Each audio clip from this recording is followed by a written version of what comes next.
To report fires, crimes, or medical emergencies, the number to call is 911. That's the number the telephone company set aside in 1968 to report all types of emergencies throughout the United States. Glendive was the first city in Montana to get a 911 answering system. Now, almost all Montanans can use 911 to summon help or to report an emergency. Missoula County received a $1 million grant in 1976 to start its 911 dispatch center from the Robert Woods Johnson Foundation. That's the Band-Aid Corporation. And that grant paid for the initial microwave dishes, relay sites, and other communications equipment located on the top of the Missoula County Courthouse, as well as translators on Mount Sentinel and Point 6. Missoula County then assumed financial responsibility, and now the money for the 911 center comes out of the county's general fund. State legislation in 1985 made 911 available throughout Montana. Since 1987, all telephone users in Montana pay a small monthly fee on their phone bills to help fund the 911 program. This money also paid for the conversion of pay telephones, so people can dial 911 without a coin. It's toll-free. The numbers 911 were selected because they're easy to remember and easy to dial. We always remind people to say 911 instead of 911, because sometimes people, especially children, get confused when they can't find an 11.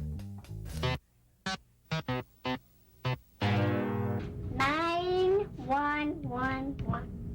Okay. Most importantly, by dialing one number, any number of agencies can be notified at the same time. Sometimes police, fire trucks, and ambulances all have to respond to the same emergency. And by calling 911, you never have to figure out which to call first.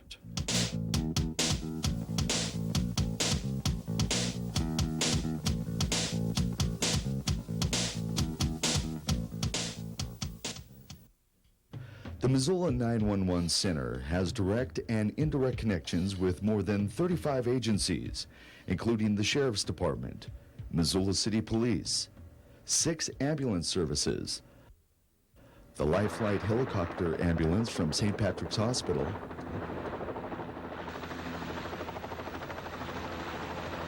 and city, rural, and volunteer fire departments and quick response units located throughout the county as well as adjoining counties. Because Missoula 911 is the central dispatch center, no matter where you live in Missoula County, they will coordinate the arrival of equipment and people for all emergencies. If you've ever called 911 and wondered why you were asked so many questions, it's because the dispatcher needs as much information as possible so they can send the right people and equipment. Dispatchers work as a team, and in nearly all cases, the dispatcher passes the information by computer to the radio dispatcher, who has notified the responding units which are on the way, all while the caller is still on the phone. Yes. For emergencies that are in progress, for instance, if you call while you see a crime being committed, you will be kept on the phone so the dispatcher can provide the latest information to the responding police, firefighters, or ambulance crew. This will prepare them for the situation to ensure the safety of all people involved. Law enforcement officers are dispatched directly by radio. Fire, ambulance, and quick response crews wear their pagers at all times and can respond from wherever they are. It's important that you understand that we don't want you calling 911 just to play a joke or just to see if it works. Because first of all, when you call 911, we have a little screen on our telephone that shows us the phone number you called from. And so we would call that number back to see if there really was an emergency. During the year, dispatchers visit schools throughout the county to teach children how and why to call 911. Children are reminded that 911 is not a toy, but they are encouraged to call if there's an emergency. Anything that requires the response of fire, medical, or law enforcement officers can and should be handled by 911. In addition to emergencies, people are encouraged to use 911 to report anything that requires a police or sheriff's officer emergency or not. If it is a minor situation or is no longer in progress, the caller may be referred to the city police desk or another agency. Missoula County now has an enhanced 911 automatic number identifier, or ANI, which records the number the caller is calling from on a computer printout and displays it on a screen. This is a safety precaution used if a caller is cut off or unable to provide this information. The dispatcher will still ask what number you are calling from to double check. The automatic location identification feature, or ALI, gives the address from which the call was placed. This can be extremely helpful in an emergency when a visitor or babysitter may not know the correct address. The dispatcher will, however, ask for an address as well as a phone number as a precaution against changes not yet noted in the system. If you are babysitting, make sure you know the address and phone number you are calling from before you need it. If you have ever dialed the phone incorrectly or perhaps pushed a speed dial number by mistake, you may have reached 911 without meaning to. If you don't speak up and say it was a wrong number or a mistake, the dispatcher will call you back. If there's no answer, an officer may be dispatched to check out the situation. Because it may be an emergency, the dispatcher has no way of knowing unless you tell them. It's okay to admit you reached the wrong number, but it's not okay to call 911 and then hang up. Making a prank call to 911 is far more serious. Sometimes a false call is easily spotted. Other times, if the dispatcher is unsure, emergency units will be dispatched. This means fire trucks, ambulances, or squad cars could be driving through traffic with their lights and sirens on. Not only could this be dangerous for them and innocent drivers, it means these units won't be available to respond to real emergencies, and someone who really needs help might not be able to get it in time because all units are busy. When a false report is received, 911 will find out where the call was made from, and an officer will come out to check. Generally, people who make fake calls are caught, and 911 presses charges against them for making a false report. Every phone call to and radio transmission from Missoula County 911 is recorded on a tape recorder. This machine can record up to 20 calls at the same time, and these tapes are held for at least 4 months to be used as evidence in court, for law enforcement and fire department investigations, and sometimes for training purposes. Never call 911 for weather, road reports, to ask for de-icer or sand, or to inquire about a power outage. These non-emergency calls should be directed to your local television or radio stations, toll-free road report numbers, or individual agencies, such as the highway department or your power company. Not only will you tie up a dispatcher unnecessarily, it's likely that 911 will not have the information you need.